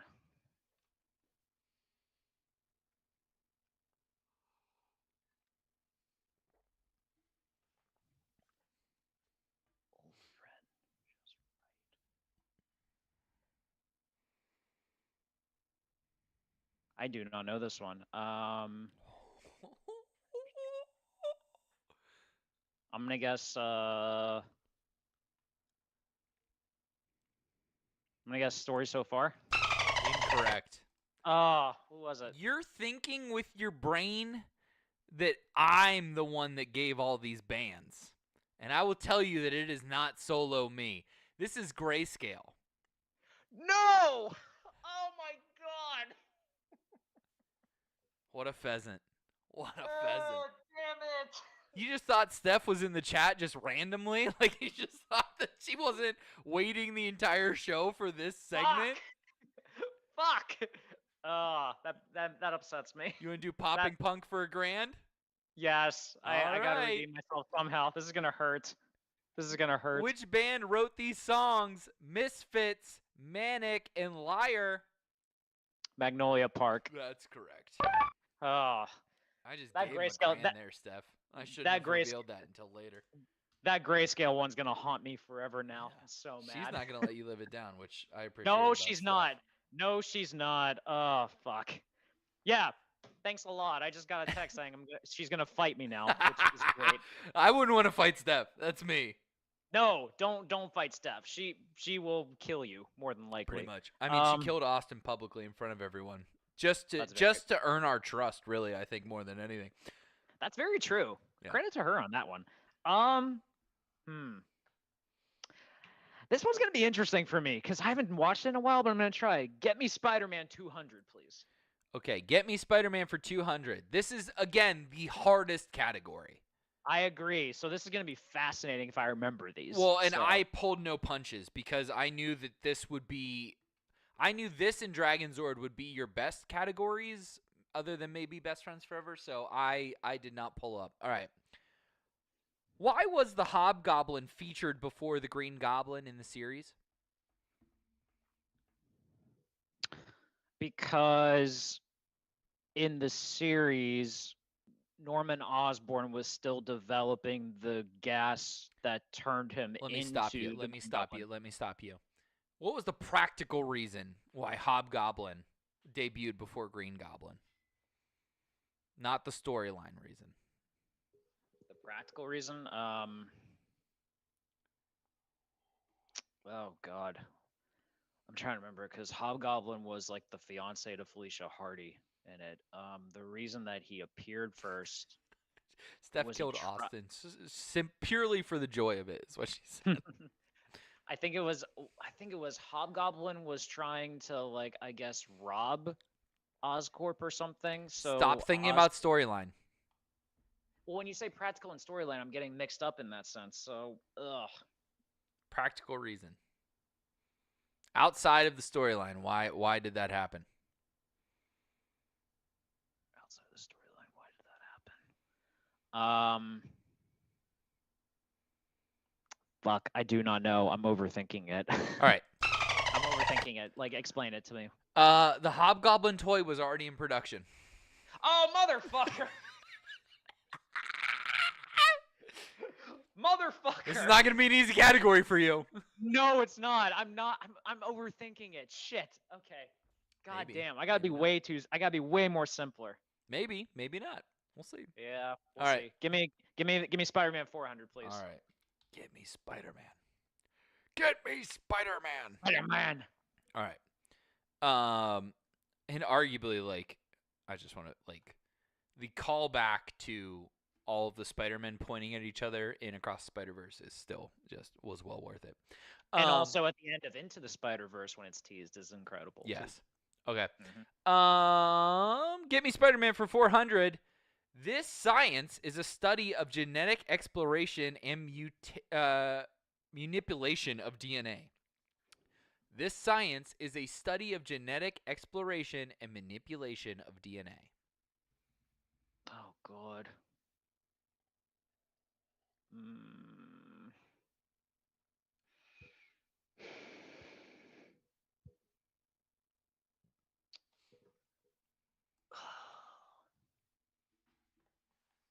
I'm so proud of myself.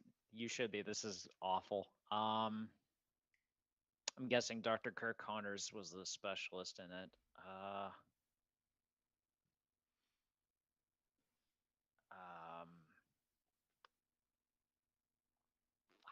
don't know. I'm gonna guess.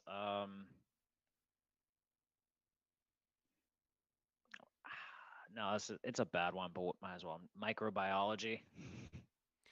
Neogenics. Oh my god. So Neogenics was the biggest departure when it came to Spider-Man, the animated series, because they replaced the word radioactive. Oh. It was a neogenic Interesting. altered Okay. spider that bit Spider-Man, not a radioactive one. Interesting. Okay, I do not remember that difference. That's good. That's Yep. really good. I know it's good, Greg. I'm That's Aaron really Rodgers. fucking good. This is Gregpardy. This is how I do this. Yeah, that's incredible. Oh, All right. fuck. We This going is- down this- Spider-Man still, or are you We're switching going. categories? We're going down Spider-Man. I've committed. Okay. Let's go. I like your approach. Okay. Get me Spider-Man for 600. Which character did Stan Lee's wife, Joan Lee, voice in the animated series? Ooh. This is a tough category. You didn't want to believe me. I'm gonna guess Madam Web. That is correct. Good job, Greg. You Let's earned go. those 600.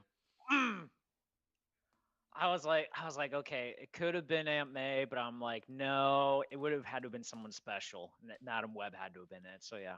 They actually talked about how the writer, because Mary Jane and Aunt May are kind of like wish-wash characters in the original comics, and how it was the first time that they were put forward as strong, independent female characters was in the '90s animated series.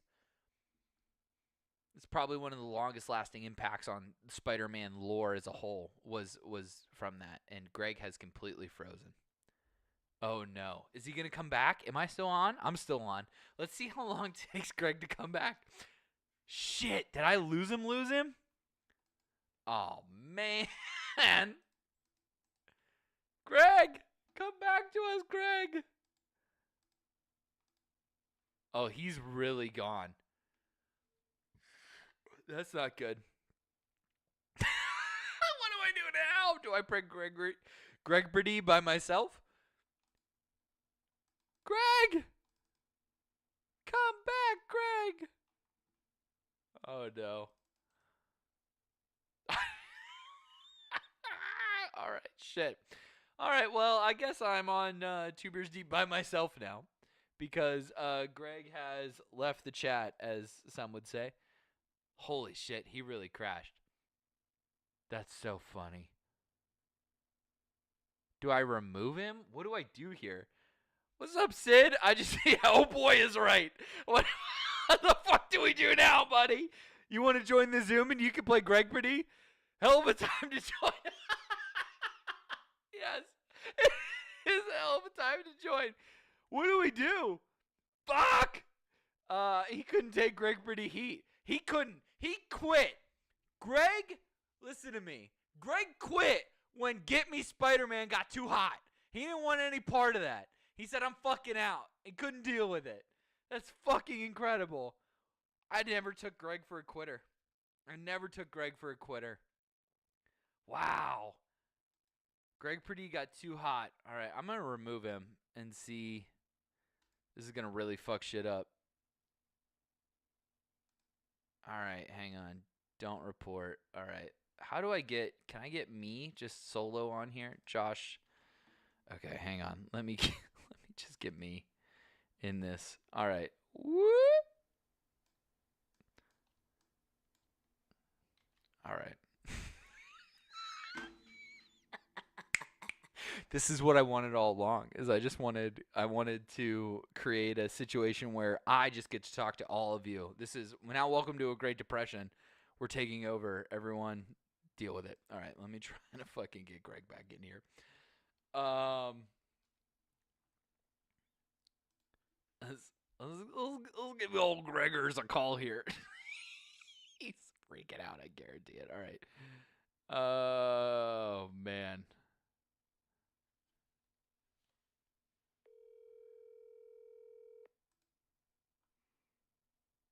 Let's see what happens.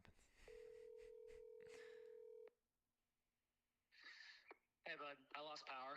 Oh, you lost power? Yeah, lost power. There's a storm going through here, so yeah. Oh my god. Yeah, dude. I'm not kidding. Like I'm in my house right now, and it's just like it's black. The worst fucking luck. Yeah. Unbelievable, right? The chat says you quit because Gregpardy got too hot. No, I didn't fucking quit. Yeah. Legit, I lost goddamn power. That's what happened. I'm not fucking quitting. Are you out of your mind? Like, I thought it was, after that question I just got right. No, I was on a fucking roll. Sid lost power too. Damn, that's fucking funny. Yeah, no, I'm lit. Yeah. Oh my god. I'm chilling on my couch right now, like until it comes back on. So yeah. What, do you want to keep playing Gregpardy over the phone? Fuck yeah, I do. Let's Yeah. go. Absolutely. Oh my god. This is the best show ever. This is what happens when Deke leaves, you know what I mean? Like just the worst possible outcome could occur. Yeah. Oh my god. I lose power. You're on by yourself, and I'm on the phone. So let's go. All right, hang on. I gotta fix this. All right. Okay, hang on. I'm working on it. All right. Huh? Are you eating on air, dude? What the hell? I'm holding onto the phone with my mouth while I fix some stuff. All right. You're doing a lot right now, so I have more power to you. Reading the chat. I'm doing I'm doing the whole show. Like, listen, we are fucking so glad that you came back. Just You want me to try to three-way call Derek right now? No, he's working right now, dude. Let's not do that. All right, hang on. Sip a beer for the working man. Cheers for that. Shiner Bach. Mm-hmm. All right, here we go. Okay, back to Gregpardy. Spider-Man for 800, please. All right. Hang on. Let me make sure that I gave you those points. Oh shit. Now I was keeping score on my phone. Oh god, it's gone. Does anybody know if I gave him those points? The 600, you better have. Madam Webb, I'm proud of that one. Does anybody know what his score was before he lost power? Hang on. Let me see if I can see.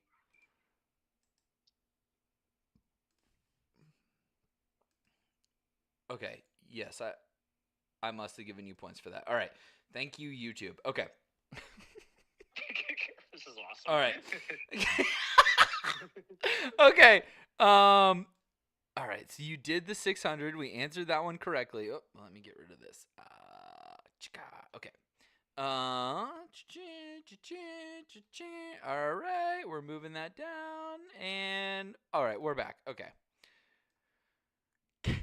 Give me Spider-Man for 800. Let's do it. Which famous rock and roll guitar player crafted the theme song for the 1994 animated series? Oh my god.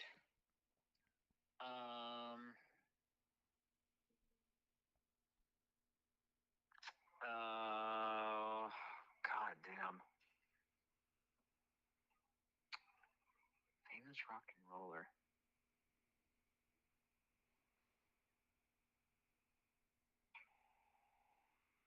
This is not gonna be a good guess, but I'm gonna say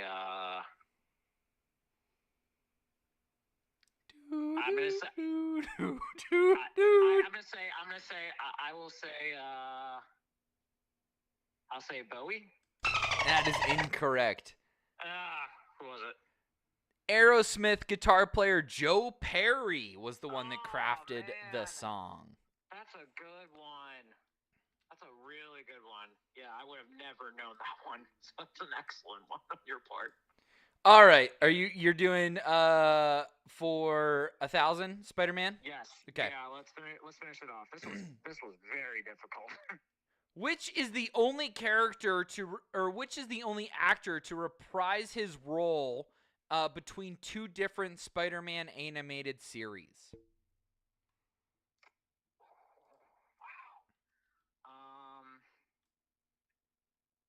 Between two different animated series. Also, if you haven't heard the Spider-Man intro from the 90s in a while. Go look it up. It's a fucking banger. It is a banger. It is an absolute banger. I'm gonna guess J. Jonah Jameson between this one and Spider-Man Unlimited. Neil Ross is the only person that provided the same voice as Norman Osborn. Oh man. Oh, that's good too. What was the other animated series he was in? The one before this, The Amazing Spider-Man. Really? Or Amazing Spider-Man and Friends, or whatever that one was before. Oh, the one with like Iceman and Firestar. Yeah. I think. Oh, that's really good. I've only seen like maybe 2 or 3 episodes of that one. All right, Greg, your remaining categories. The 2006 Pirates, Okay. Hey Brother, and Best Friends Forever. Let's go back to Hey Brother for All right, 400. for 400. All right. Hey Brother. Hey Brother for 400. Which baseball team drafted Randy Poffo? The St. Louis Cardinals. That is correct. All right, plus 400. Proud of that one. Okay. We staying on the Hey Brother track? Let's do it. Hey Brother for Hey 600. Brother for 600. All right. Hey Brother for 600. Which WrestleMania did Macho Man face the Hulkster one-on-one for the WWF title? That would be WrestleMania 5. That is at, correct. Just Plaza, the Mega Powers explode. That's right. All right. Plus 600. Let's keep this train rolling, bud, for 800 for Hey Brother. All right. You're currently on my calculator, so that's it's creating a little bit of a problem. I get it. It's cool. All right. How many years in a row did Macho Man or Hulk Hogan or both main event WrestleMania for the title? For the title. Okay, hang on. Let me think. WrestleMania 2, WrestleMania 3, WrestleMania 4, 5, 6, 7, 8. No, for the title. Wait. For the title. They were in I'll say the title match, even if it wasn't the main event. The title match. Title match? Okay, thank you.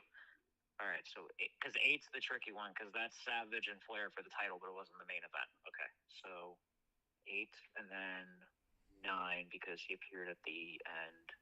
So in a row. So I believe it's 8 WrestleManias in a row. So close. You skipped one. That wasn't the title match. It was Hogan versus Yokozuna. No. WrestleMania 2 versus Bundy, which was 1. WrestleMania 2 versus Bundy. Mania 3 versus Andre. Mania 4 was Savage and DiBiase. Mania 5 was the Mega Powers exploding. Mania 6 was Warrior and Hogan. Mania 7 was Slaughter and Hogan. Mania 8 was Savage and Flair. And Mania 9, Yokozuna and Hogan. So that's 8. Hang on. I'm double checking here. Singles Intercontinental.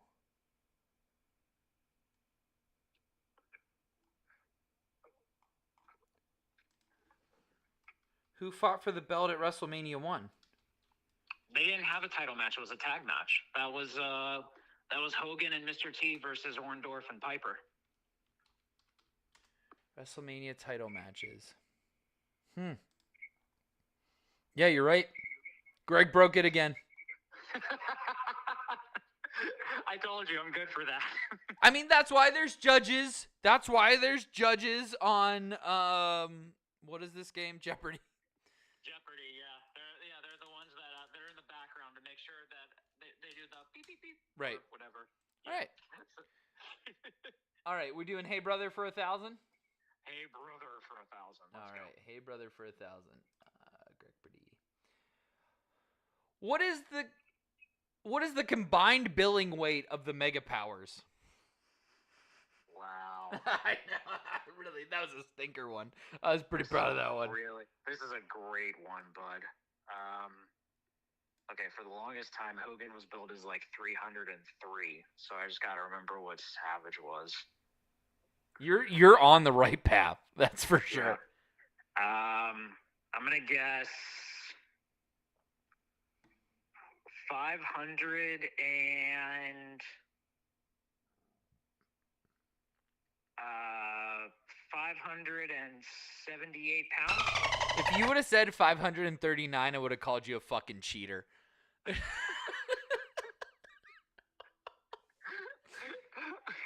went too high, damn it. Yeah, I you're so close though. I mean, like, because I just remember for the longest time, I just know Hogan was 303. It was like a constant thing, but I just couldn't remember what Randy was. So Yeah. I just like guessed. I mean, if Randy was on a boozer that weekend, maybe they did end up that way. It's hard to say.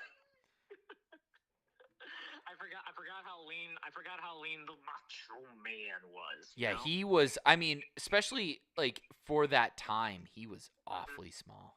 He was awfully Yes, he small. was. That's very true. But goddamn, he knew how to work. Yep. All right. I'm gonna start off the Pirates 2006 one. No, 2016 one for 200. 2006. You were right the first time.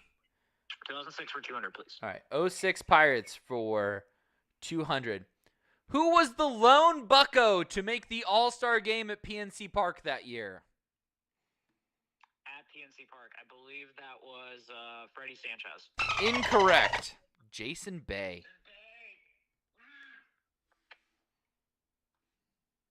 This is not going to go well. All right. Give me 2006 Pirates for 400, please.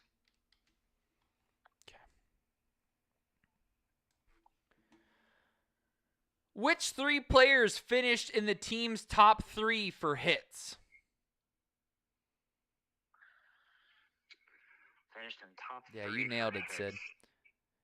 Savage is big, but Hogan is huge. That's also not wrong. Yeah, Hogan was massive. Which three players finished in top 3 for hits? So this was 2006. Good job, Sid. This was 2006. God. Okay. Arm's getting tired. I'm gonna guess. Nate McLeod, Jason Bay, and Freddie Sanchez. You hate to see it. He got 2 out of 3 right. Jason Bay and Freddie Sanchez. The third, Jack Wilson. Oh fuck! I The thought of him too. steady second baseman, Jack Wilson. Shortstop. Freddie Shortstop? Sanchez was the second baseman. Oh, you're right. All right, we going on the Pirates train still? Let's keep it going. 600. Please. All right. Which 3 players pitched the most innings for the Buccos? Zach Duke, Ian. Oh, Jesus Christ! I just gave them to you. Was it the most innings or? Most innings pitched. You got 2. Okay, Zach Duke, Ian Snell, and Paul Mahone. That's right. Dude, would you have known Ian Snell? Do you think? I would have not guessed Ian Snell. Paul Mahone I would have known, and then after I would have thought about it, probably Zach Duke, but not Ian Snell. I would have thought Ian Snell would have like gone back and forth with like. Then I'm only giving you 300 for it. Deal. All right, good. Very, very deal. Okay. Bad host. Give me 06 Pirates for 800. All right. Which Buccos pitcher only managed to pitch 3.1 innings that season? And I will tell you this, he was on the team the following year. Wow. Only managed to pitch 3.1 innings. It's a name, too. Like, it's a name I remembered when I saw it. Was it Tom Gorzolani? Incorrect. Who was it? Juan Perez. Wow. I know. God, what a blast from the past on that That's one. just proof that guys like to name sports names. That's it. Oh, That's all that is. God. Okay. All right, That's are you ready? That's a deep cut on that one. Yeah. Give me the 1,000. All right. Which 2 players tied for the team lead in errors? With 18. Wow.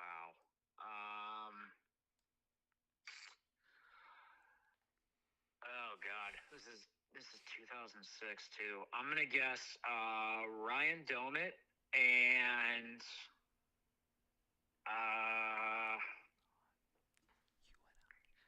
shit. I'm gonna guess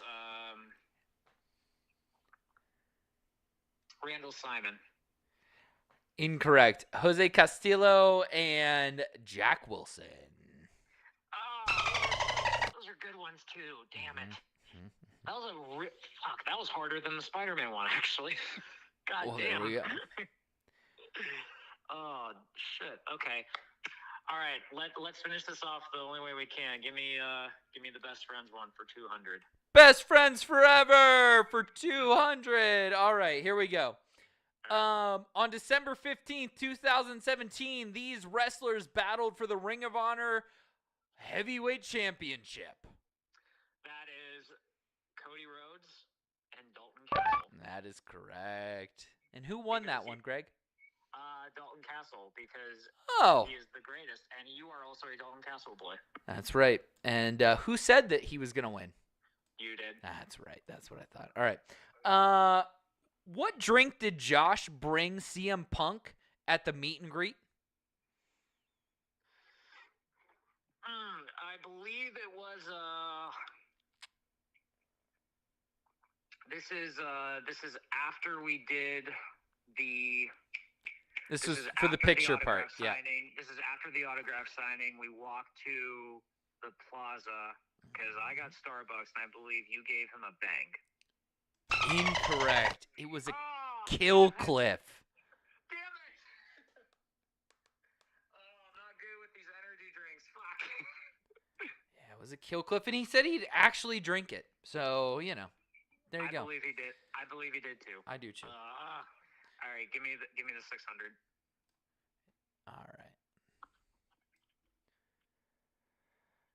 Who was the Warrior Wrestling Champion in 2018 or 2017? Or 2018? Who was in 2018? I'm sorry. At the first show we went to, I believe it was Brian Cage. That is correct. Brian Cage. Let's go. Fuck, that was an incredible night too, actually. That was arguably as good. Well, except for the fact that it was in a fucking high school gymnasium with no AC. That made it better. We saw the Rey Mysterio up close and personal. We did. We very much did. We also saw the one and only David Arquette wrestle a clown, so that was cool. That is too. true. That is true. And it was, what's his name was at that too? Wasn't Macaulay Culkin in that? I don't know if he was in it. He was at StarCast the morning of the show, but I don't know if he was at that show. I feel like he was in the bunny costume or the bunny ears and weird trunks and all right. Anyway, I'm not sure. Yeah. What you got for 800, bud? what event did Greg and Josh accidentally end up at together? Accidentally end up at?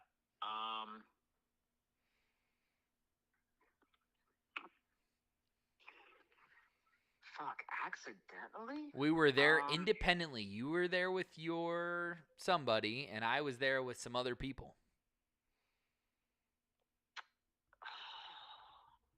Wow. This is gonna drive me nuts.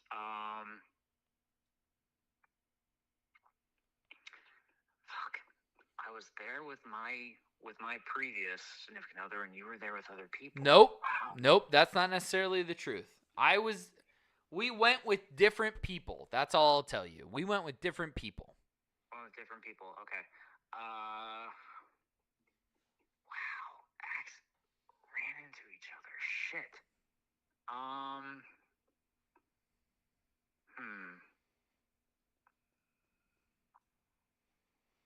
Wow, this is gonna drive me nuts. I can't think of it.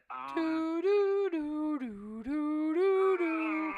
Do, do, do, do, do. Do, do, do, do, do, do, do, do, do, do, do. Do, do, do, do, do, do, do. Boom, boom. I don't know. I don't know. Take a I guess. don't know. Take a guess. Take a guess. Fuck.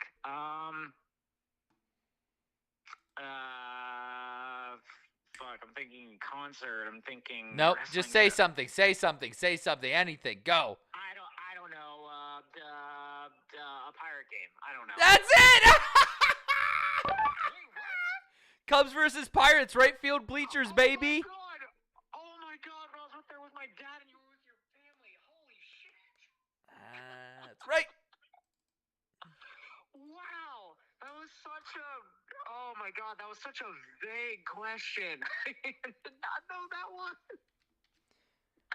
Oh Jesus Christ, that was amazing too. The first time you met my dad. Yep. All right, Greg. Final question. What was the first Christmas gift Greg got for Josh? Oh man, Oh, I didn't think that this would be difficult for you. the first one I got you. Oh shit.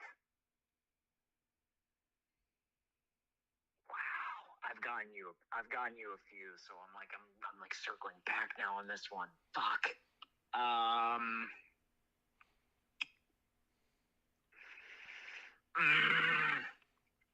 First gift I got you.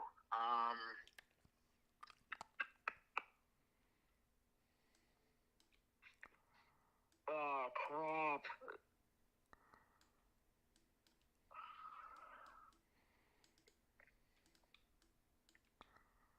Oh damn it.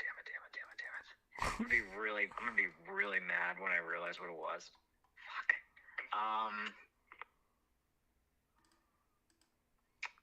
Oh shit. The first Christmas gift I got you.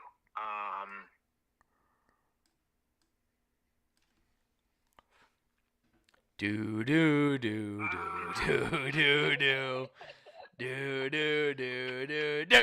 Do do do do do do do do do do do. Dun dun dun dun dun dun dun. Boop doo doo. All right, Greg. Fuck. Fire it off. Oh god, I don't remember what the first gift was I got you. Shit. 3, 2, 1. Beer glasses. Incorrect. Dalton Castle T-shirt, you pigeon. Oh, that wasn't a Christmas gift though. Yes, it was. No, it was just because it was after New Year's. I got I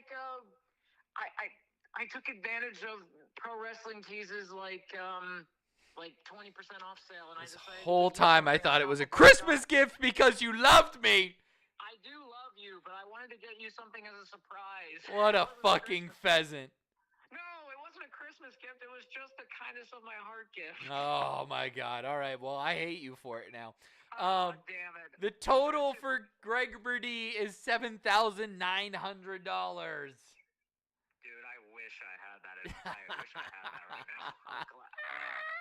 Oh man, I think that's a solid total. Just saying, and I would have gladly, and I think I would have absolutely doubled it for the record. Okay. All right. I like that. I have the confidence. I think I did very well at Gregpardy. I don't think anyone else could have done better. I don't think anyone else could have done better at Gregpardy either. That's why it's called Gregpardy. It's my fucking brain, goddamn. That's right.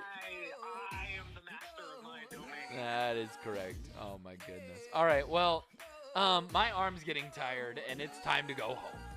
Yes, and I am still without power, so this is turning into a fun evening, to say the least. All right, Greg. All that matters is don't open the fridge unless you absolutely have to. Oh, I don't. I still have plenty of beer left in this can, so I'm all right. All right. Perfect. Good.